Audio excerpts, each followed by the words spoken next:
Eh bien, donc moi je suis venue du Pas-de-Calais, donc on fait beaucoup de kilomètres pour venir jusque-là, parce que c'est un événement pour la première fois organisé, et je pense que tout ce qui peut être dynamique et pour aider les éleveurs à vendre, c'est chouette. Deux juments, deux sœurs utérines.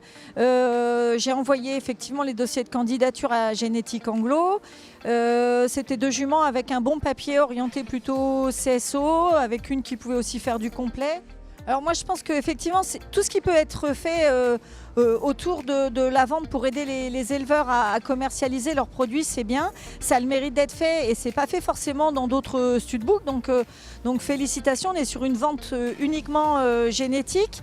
Je ne sais pas si c'est de nature à relancer la race anglo, parce que je pense qu'il faut beaucoup de choses pour relancer une race et pour l'aider à se battre contre les autres studbooks. Mais en tout cas, ce qui est sûr, c'est que ça aide les éleveurs, ça fait de la promotion et ça fait qu'on parle de l'Anglo-Arabie, puisqu'on a bien vu que depuis quelques semaines, on a beaucoup de communication autour de cette vente. Donc je pense que ce n'est que positif, oui.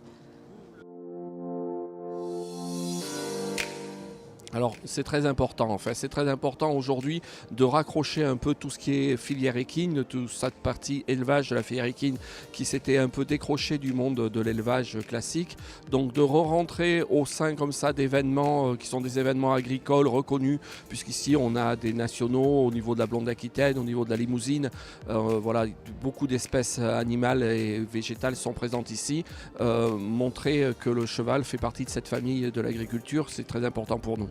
Le travail de Génétique Anglo, en fait, on a à réécrire le futur de notre filière, remettre en place de la génétique collective par le biais d'une association d'éleveurs qui se prennent en main et qui vont chercher eux-mêmes par la voie mâle la génétique dont ils ont besoin, qui reconstruisent un avenir pour leur race. Ça m'apparaît comme étant une des voies de l'avenir qu'il fallait creuser et ils l'ont fait.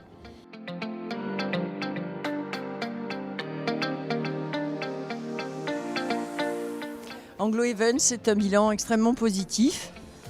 Il y a plusieurs délégations étrangères qui ont été présentes et je remercie vraiment l'association qui a développé ça et particulièrement Aurélien Lafargue pour son dynamisme. L'anglo-arabe est en train un peu de renaître.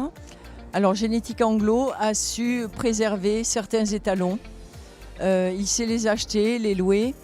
Et c'est important. Et ensuite, il sait les diffuser depuis la disparition des haras nationaux en termes d'étalonnage. C'est à refaire, c'est à pérenniser. Malheureusement, aujourd'hui, on n'a pas un temps qui est parfait, mais je dois dire que tout le monde a été attentif pendant ces ventes. Et pour ma part, j'ai déjà des contacts de 2 pays.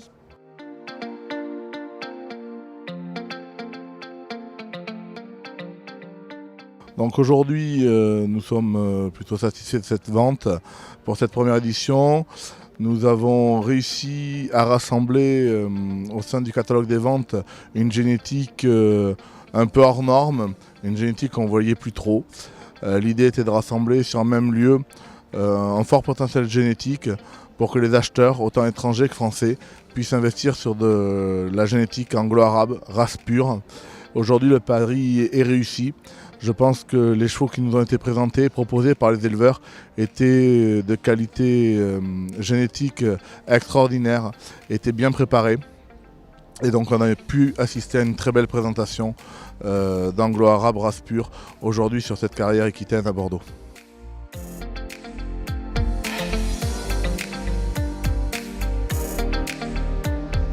Mais cette vente, pour l'instant, le bilan, c'est un peu tôt, mais je trouve que c'est une très bonne opération de la part d'Aurélien d'avoir fait ça ici. C'est bien, parce que si j'étais resté chez moi, je ne l'aurais pas vendu. Complètement, oui, pour l'anglo, ça va lui faire vraiment beaucoup de bien, je pense. Moi, je pense que là, on a vraiment un président comme on n'en a jamais eu. Parce que moi, le premier président, c'était quand même mon papa qui avait fondé le syndicat et j'ai vu passer tous les présidents les uns après les autres. Et là, vraiment, je pense que c'est le top.